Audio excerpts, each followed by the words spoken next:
আসসালামু আলাইকুম প্রিয় দর্শক, আশা করছি যে যেখানে আছেন ভালো আছেন, সুস্থ আছেন। আমিও আলহামদুলিল্লাহ আল্লাহর রহমতে মোটামুটি ভালো আছি। দেশে বা দেশের বাহিরে যে যেখানে আছেন সবাইকে আমন্ত্রণ জানাচ্ছি আমার আজকের ভিডিওটি দেখার জন্য। আশা করছি আজকের ভিডিওটি আপনাদের কাছে ভালো লাগবে।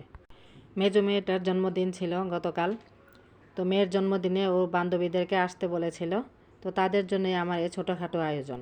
সারা বছর তো ওরা পড়াশোনা নিয়েই ব্যস্ত থাকে, তারপরে স্কুল লাইফ কলেজ লাইফ পার হয়ে গিয়ে এখন ভার্সিটিতে পড়ে, তো এক একজন এক এক জায়গায় পড়াশোনা করছে। অনেক দিন পর এরা 4 বান্ধবী একসাথে হয়েছে, তো আমিও ভাবলাম যে ওদের জন্য ফ্রেশ কিছু কিনে নিয়ে আসি। তার জন্য বাজারে গিয়েছিলাম, চিংড়ি মাছ, গরুর মাংস এবং 3টা মুরগি নিয়ে এসে এখানে 1.5 কেজি গরুর মাংস নিয়েছি। এই মাংসটুকু কেনার জন্য আমাকে 3 ঘন্টা দাঁড়িয়ে থাকতে হয়েছে। আমার চোখের সামনে গরু জবাই হয়েছে, চামড়া ছেলা থেকে ধরে একদম মাংস আলাদা করা পর্যন্ত দাঁড়িয়ে থাকতে হয়েছে। তো দাঁড়িয়ে থেকেই মাংসটাকে নিয়েছি, ওদেরকে ফ্রেশ মাংস খাওয়াবো তাই। ফ্রিজে রাখা মাংসের টেস্ট আর টাটকা মাংসের টেস্ট আলাদা। টাটকা মাংসের টেস্টটা অবশ্যই খুবই ভালো হয়, তার জন্যই আমি ভাবলাম যে ফ্রেশ মাংসটাই নিয়ে এসে ওদেরকে রান্না করে দিই। 2টা নিয়েছি পাকিস্তানি সোনালি। এই সোনালি মুরগিগুলো দিয়ে রোস্ট রান্না করলে খেতে ভালো হয়। বেশি ভালো লাগে হলো দেশি মুরগি দিয়ে রান্না করলে, কিন্তু দেশি মুরগি যে আকাশ ছোঁয়া দাম তা তো কল্পনারই বাহিরে। আমাদের মতো মধ্যবিত্ত মানুষদের জন্য দেশি মুরগি খাওয়াটা স্বপ্নের মতো। যাই হোক, আমি আজ সোনালি মুরগি দিয়ে রোস্ট রান্না করব। ওরা বুঝতেও পারবে না যে আমি কোন মুরগি দিয়ে রান্না করেছি। অনেক বাচ্চারাই দেখি যে ব্রয়লার মুরগিটা খেতে অনেক পছন্দ করে, তার কারণ এখানে মাংসের পরিমাণটা বেশি হয়। অনেক বাচ্চাদের ব্রয়লার মুরগিটা খুবই পছন্দ, কারণ এই মুরগির হাড়গুলো খুবই নরম হয়। আমি যখনই মুরগির দোকানে যাই তখনই দোকানদারকে বলে যে ভাই আমাকে মুরগির পাগুলো দিয়ে দিন, কারণ মুরগির পা এবং পাখনা আমার অনেক পছন্দ। আচ্ছা, রোস্ট রান্না করার জন্য আমি মুরগিগুলোকে 4 পিস করে কেটে নিয়েছি। কেটে ভালো মতো পরিষ্কার করে নিচ্ছিলাম।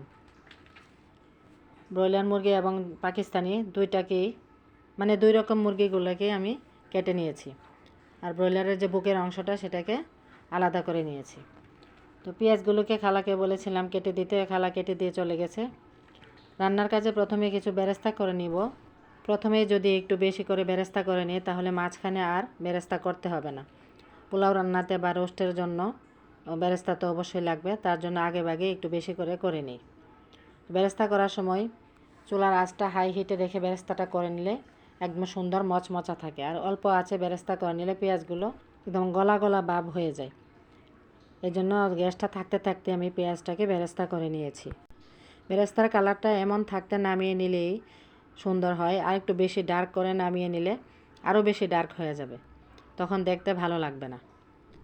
যাই হোক, পেঁয়াজটা বেরেস্তা করা হয়ে গিয়েছে।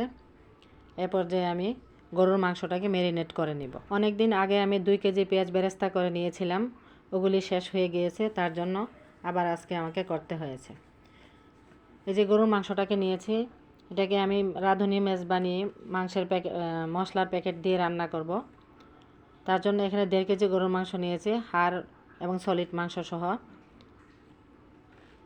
দিয়ে দিলাম 1.5 কাপ পেঁয়াজ কুচি, আর রাঁধুনি যে মেজবানি মাংসের মশলার প্যাকেটটা আছে ওখান থেকে হাফ প্যাকেট দিয়েছি। দিয়ে দিলাম 150 গ্রাম সাদা তেল। এখানে আর এক্সট্রা করে কোনো গরম মশলা আমি ব্যবহার করব না, কারণ প্যাকেটের মধ্যে ছিল। দিয়ে দিচ্ছি 1 টেবিল চামচ আদা বাটা, 2 চা চামচ ভর্তি করে রসুন বাটা, স্বাদ মতো লবণ,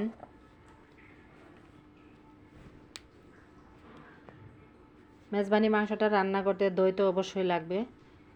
1 কাপ টক দই আমি ভালো মতো ফেটিয়ে মাংসটার মধ্যে দিয়ে দিয়েছি।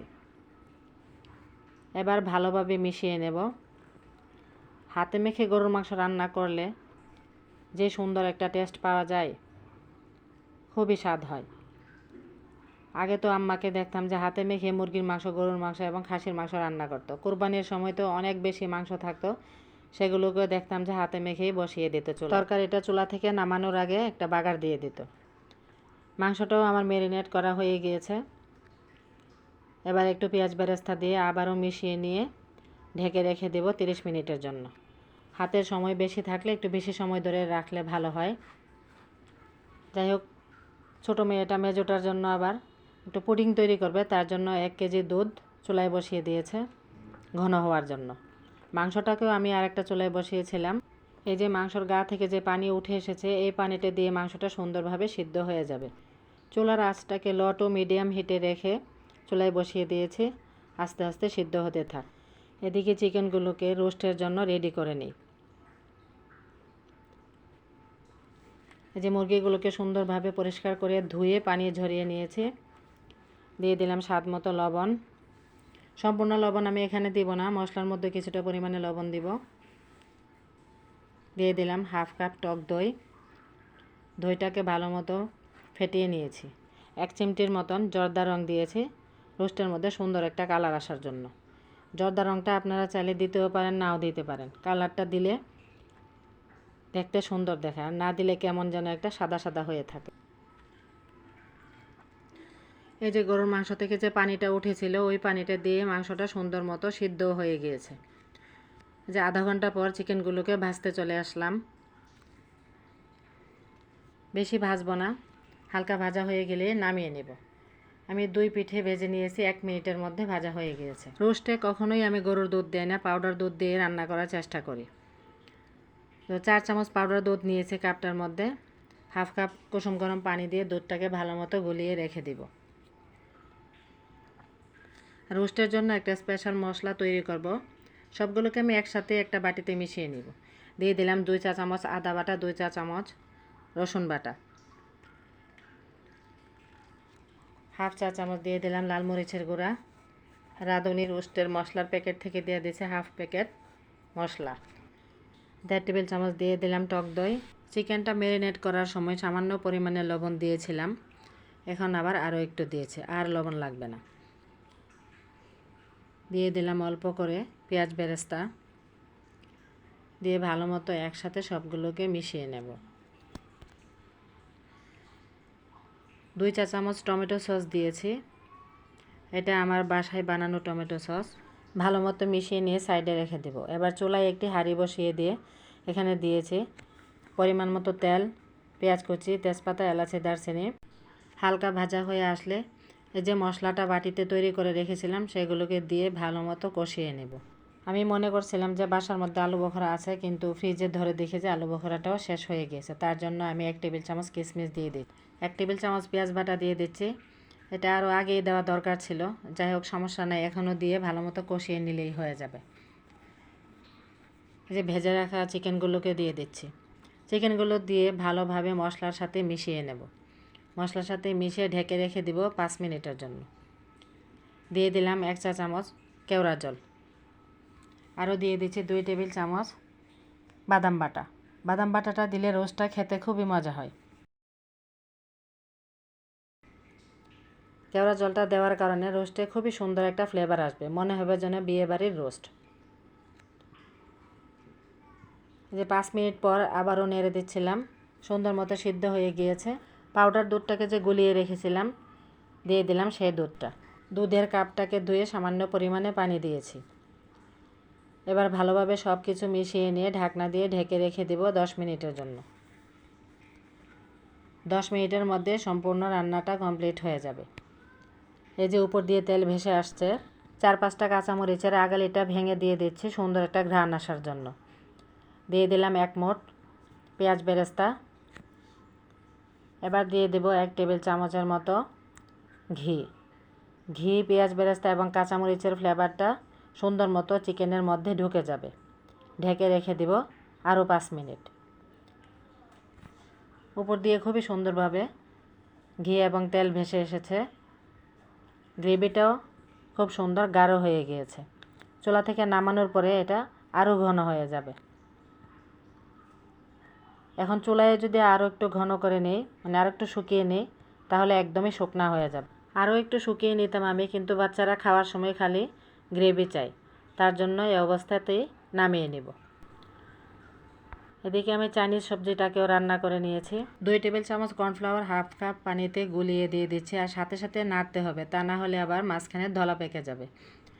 এই যে সবজির কালারটা দেখুন কেমন হয়েছে, আমার কাছে তো খুবই ভালো লাগছিল। আর এই সবজিটি দিয়ে ফ্রাইড রাইস, পোলাও খেতে অসাধারণ হয়। বাচ্চারা অন্য সবজি না খেলেও এই সবজিটা খেতে পছন্দ করে। চুলায় গ্যাস চলে গেছে, তার জন্য এখন ইলেকট্রিক চুলায় আবার পোলাওটা রান্না করে নিচ্ছি। পোলাওটা রান্না করতে যা যা লাগবে সবগুলো দিয়ে ভেজে নিয়ে তারপরে আগে থেকে ধুয়ে পানি ঝরিয়ে রাখা পোলাওর চালটাকে দিয়ে আরও কিছুক্ষণ ভেজে নিয়ে দিয়ে দিলাম স্বাদমতো লবণ। আর অল্প অল্প আছে চুলার মধ্যে আমি গরম পানি বসিয়েছিলাম পোলাওয়ের জন্য, সেই পানিটাও বলক চলে এসেছে। এবার পানিটাকে দিয়ে দেব। পোলাও রান্না করার সময় গরম পানি দিলে পোলাওটা অনেক সুন্দর ঝরঝরে হয়।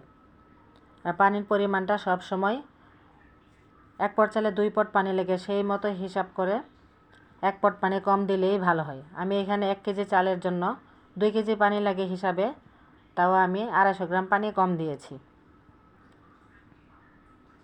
পোলাওটাও বলক চলে আসছে। বলক আসার পরে যে পানিটা শুকিয়ে গেছে দিয়ে দিলাম 5-6টি কাঁচামরিচ, দিয়ে নেড়ে নিয়ে উপর দিয়ে কিছুটা পেঁয়াজ বেরেস্তা দিয়ে ইলেকট্রিক চুলাটাকে আঁচ কমিয়ে দিয়ে তারপর ঢেকে বসিয়ে দিব 10 মিনিটের জন্য। 10 মিনিটের মধ্যে পোলাওটা রেডি হয়ে যাবে। এদিকে আমি সবগুলো কাজ কমপ্লিট করে নিয়েছিলাম। মেয়েরা সালাদ তৈরি থেকে শুরু করে যা কিছু লাগে সব কিছু ওরা তৈরি করেছে। আর আমার মেজো মেয়েটা বুরহানিও তৈরি করেছে।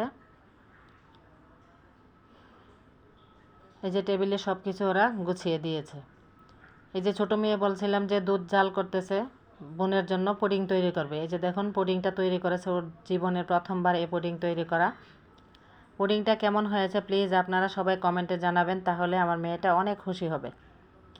বাচ্চাদেরকে কোনো কিছু দিয়ে একটু খুশি করতে পারলে তারা আরও নতুন নতুন কাজ করতে আগ্রহী হয়। নিজের পড়াশোনা শেষ করে রাত 2:30 বাজে পুডিংটা তৈরি করে ঠান্ডা করে তারপরে ফ্রিজে রেখে ঘুমিয়েছে। সবাই আমার বাচ্চাদের জন্য দোয়া করবেন। বাচ্চারা যদি নিজে থেকে কোনো কাজ করে তাহলে তাদেরকে ওই কাজের জন্য প্রশংসা করতে হয়, তাহলে ওরা আরও নতুন নতুন কাজ করতে আগ্রহী হবে। পুডিংটা খেতেও হয়েছিল অসাধারণ স্বাদ। সে নিজের হাতে কেটে কেটে সবাইকে সার্ভ করে দিচ্ছিল। সে তো মহা খুশি যে জীবনে প্রথমবার পুডিং বানিয়েছি, তাও আবার এত সুন্দর। মাশাআল্লাহ, পুডিংটা অনেক সুন্দর হয়েছে। নতুন পুরাতন সকল দর্শকদের প্রতি আমার অনুরোধ, আমার ভিডিওর কোনো অংশ যদি একটু ভালো লেগে থাকে তাহলে একটা লাইক দিয়ে প্লিজ আমার চ্যানেলটিকে সাবস্ক্রাইব করে আমার পাশেই থেকে যাবেন। পাশে থাকা বেল আইকনটি বাজিয়ে দিবেন পরবর্তী নোটিফিকেশনটি পাওয়ার জন্য, যাতে করে নতুন কোনো ভিডিও আপলোড করলে সর্বপ্রথম আপনাদের কাছে পৌঁছে যেতে পারে। আমার আজকের ভিডিওটি আপনাদের কাছে কেমন লেগেছে, কে কোথা থেকে দেখছেন কমেন্টে জানাবেন। ভিডিওর কোনো অংশ যদি কোনো প্রকার ভুল হয়ে থাকে তাহলে ক্ষমার দৃষ্টিতে দেখবেন। দোয়া করি সবাই ভালো থাকেন, সুস্থ থাকেন। আপনারাও আমার জন্য দোয়া করবেন। ভিডিওটি আজ এ পর্যন্তই। আবার কথা হবে পরবর্তীতে অন্য কোনো নতুন ভিডিওতে। আল্লাহ হাফেজ।